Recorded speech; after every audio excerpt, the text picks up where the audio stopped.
പുത്രൻ നിങ്ങൾക്ക് സ്വാതന്ത്ര്യം വരുത്തിയാൽ നിങ്ങൾ സാക്ഷാൽ സ്വതന്ത്രരാകും. ദൈവത്തിൻ്റെ മാറ്റമില്ലാത്ത വചനം ശ്രദ്ധിക്കുന്ന പ്രിയപ്പെട്ടവരെ, ദൈവം നിങ്ങളെ സ്വതന്ത്രമാക്കുവാൻ ആഗ്രഹിക്കുന്നു. നിങ്ങൾ സ്വാതന്ത്ര്യം പ്രാപിക്കുവാൻ ദൈവം ആഗ്രഹിക്കുന്നു. സ്വാതന്ത്ര്യത്തിനായിട്ട് ക്രിസ്തു നമ്മെ സ്വതന്ത്രരാക്കി. അതെ, നമ്മുടെ കർത്താവായ യേശുവാണ് നമുക്ക് സ്വാതന്ത്ര്യം നൽകുന്നത്. സ്വാതന്ത്ര്യത്തിനായിട്ട് ക്രിസ്തു നമ്മെ സ്വതന്ത്രരാക്കി. പ്രിയപ്പെട്ടവരെ, നാം സ്വതന്ത്രരായാൽ അവിടെ സമാധാനമുണ്ട്, അവിടെ സ്വസ്ഥതയുണ്ട്. എന്താണ് സ്വാതന്ത്ര്യം? കർത്താവായ യേശു ക്രിസ്തുവിൽ വിശ്വസിക്കാം, എന്നാൽ നീയും നിൻ്റെ കുടുംബവും രക്ഷ പ്രാപിക്കും. നിങ്ങൾ യേശുവെ വിശ്വസിക്കുന്ന ഒരു വ്യക്തിയാണെങ്കിൽ, പ്രിയപ്പെട്ടവരെ, നിങ്ങളുടെ പാപങ്ങൾ മോചിക്കപ്പെട്ടിരിക്കുകയാണ്.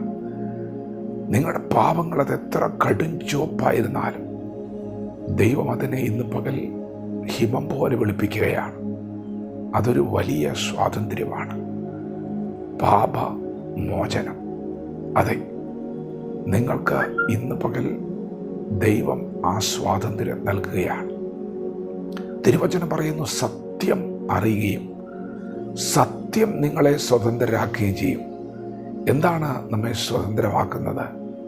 സത്യമാണ്. സത്യത്തെ നാം അറിയുക. എന്താണ് സത്യം?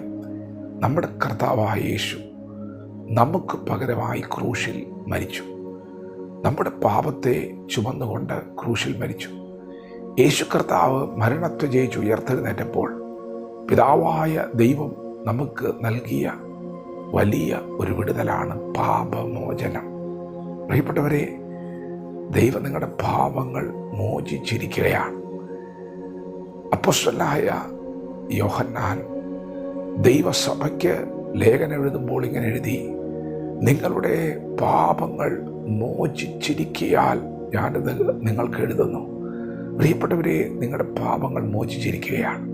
പിന്നെയും ദൈവം നിങ്ങളോട് ആലോചന പറയുന്നത്, നിങ്ങളുടെ പ്രതിയോഗിയായ പിശാചിനെ, വാഴ്ചകളെ, അധികാരങ്ങളെ ആയുധവർഗം വെപ്പിച്ചു.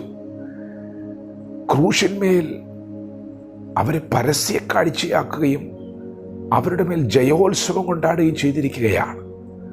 എത്ര പേരിന്ന് പകലത് അറിയുന്നുണ്ട്? അതാണ് സത്യം. നിങ്ങൾക്കെതിരെ പോരാട്ടങ്ങളുണ്ട്, നിങ്ങളുടെ മുന്നേറ്റത്തിനെതിരെ ശക്തമായ പോരാട്ടങ്ങളുണ്ട് എന്ന് നിങ്ങൾക്ക് അനുഭവപ്പെടുന്നുണ്ടെങ്കിൽ ഇന്ന് പകൽ നിങ്ങൾ സത്യം അറിയുക. എന്താണ് സത്യം? നിങ്ങളുടെ പ്രതിയോഗിയായ പിശാചിനെ, വാഴ്ചകളെ, അധികാരങ്ങളെ ഒക്കെ പിതാവായ ദൈവം കാൽവറിയിൽ ആയുധവർഗം വെപ്പിച്ചിരിക്കുന്നു. നിങ്ങൾ ദുഷ്ടനെ ജയിച്ചിരിക്കുന്നു.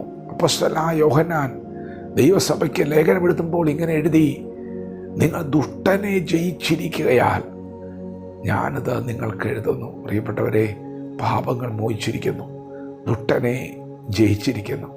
പിന്നെയും നിങ്ങൾ അറിയേണ്ട വലിയ സത്യം, യേശുക്രിസ്തുവിൽ നമ്മുടെ മരണം മാറിയിരിക്കുകയാണ്. മരണഭയം ഇനി നിങ്ങളെ വേട്ടയാടുകയില്ല. നമ്മുടെ കർത്താവ് മരണത്തെ ജയിച്ച് ഉയർത്തെഴുന്നേറ്റിരിക്കുകയാണ്. അതൊരു വലിയ സ്വാതന്ത്ര്യമാണ്, മരണത്തിൽ നിന്നൊരു സ്വാതന്ത്ര്യം. ഇപ്പോൾ ക്രിസ്തു യേശുവിലുള്ളവർക്ക് ഒരു ശിക്ഷാവിധിയുമില്ല. യേശു പറഞ്ഞു, എന്നിൽ വിശ്വസിക്കുന്നവൻ മരിച്ചാലും ജീവിക്കും. യേശു വന്നത് നമുക്ക് ജീവൻ നൽകുവാനാണ്. മരണത്തിൽ നിന്നൊരു വിടുതൽ, മരണത്തിൽ നിന്നൊരു സ്വാതന്ത്ര്യം ഇന്ന് പകൽ ദൈവം നിങ്ങൾക്ക് തരികയാണ്. നിങ്ങൾ ക്രിസ്തു യേശുവിൽ വിശ്വസിക്കുമ്പോൾ ക്രിസ്തുവിൽ നിങ്ങൾ ജീവനിൽ പ്രവേശിക്കുകയാണ്, നിത്യ ജീവനിൽ പ്രവേശിക്കുകയാണ്. നിങ്ങളുടെ പാപങ്ങൾ മോചിക്കപ്പെട്ടിരിക്കുന്നു, നിങ്ങൾ ദുഷ്ടനെ ജയിച്ചിരിക്കുന്നു, നിങ്ങൾ നിത്യ ജീവൻ പ്രാപിച്ചിരിക്കുകയാണ്. വചനത്തോട് പ്രതികരിക്കുക.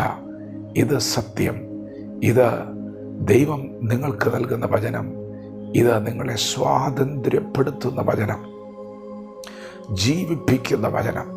സ്വാതന്ത്ര്യം അനുഭവിപ്പാൻ ദൈവം നമ്മെ വിളിച്ചിരിക്കുകയാണ്. സ്വാതന്ത്ര്യത്തിനായിട്ട് ക്രിസ്തു നമ്മെ സ്വതന്ത്രരാക്കുന്നു. വചനത്തോട് പ്രതികരിക്കാം. ദൈവം നമ്മെ ഓരോരുത്തരെയും പകൽ അനുഗ്രഹിക്കുമാറാകട്ടെ. ആമേൻ.